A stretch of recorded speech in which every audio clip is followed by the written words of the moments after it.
கும்பகோணம் இடையே 3 வருஷமா போக்குவரத்து பாதிக்கப்பட்டிருக்கு. இது குறித்த ஒரு செய்தி தொகுப்பு.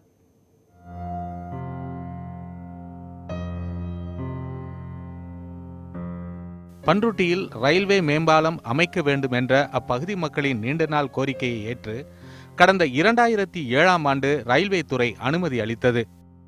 இதற்காக தமிழக நெடுஞ்சாலைத்துறை பாலம் திட்டங்கள் சார்பில் 30 கோடி ரூபாய் ஒதுக்கீடு செய்யப்பட்டு கடந்த 2014ஆம் ஆண்டு பணிகள் தொடங்கப்பட்டன.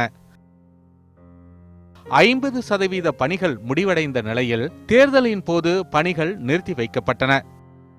தேர்தல் முடிந்த பிறகு பணிகள் தொடங்கும் என எதிர்பார்க்கப்பட்ட நிலையில் இன்று வரை மேம்பால பணிகள் முடங்கியே கிடக்கின்றன.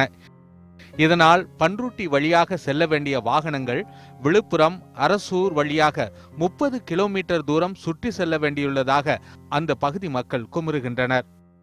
அவர்கள் திட்டமிட்ட அத்தனை ஊர்களிலும் வேலை முடிவடைந்து போக்குவரத்து நடைபெற்று இருக்கின்றது. ஆனால் பண்ருட்டி நகரில் மட்டும் வேலை நடைபெறாமல் ஒப்பந்தங்கள் மாறி மாறி வேலை செய்யப்படாமல் இருந்து வருகிறது.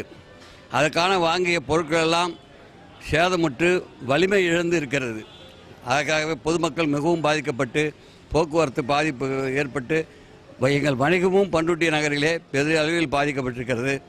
பாலம் கட்டும்போது பொதுமக்களின் வசதிக்காக அமைக்கப்படும் இணைப்பு சாலை வசதியும் ஏற்படுத்தப்படாததால் பள்ளி மாணவர்களும் வியாபாரிகளும் அதிக சிரமங்களுக்கு ஆளாவதாக கூறுகிறார் வீரவேல். இப்ப சர்வீஸ் ரோடே போடாம ஒரு பாலம் இன்னும் கட்டி முடிக்கப்படாமல் என்னைக்கு கட்டி முடித்து அவங்க அந்த இடத்த டெவலப் பண்ணணும்னு பார்த்தா மிகப்பெரிய கேள்விக்குறியாக தான் இருக்குது.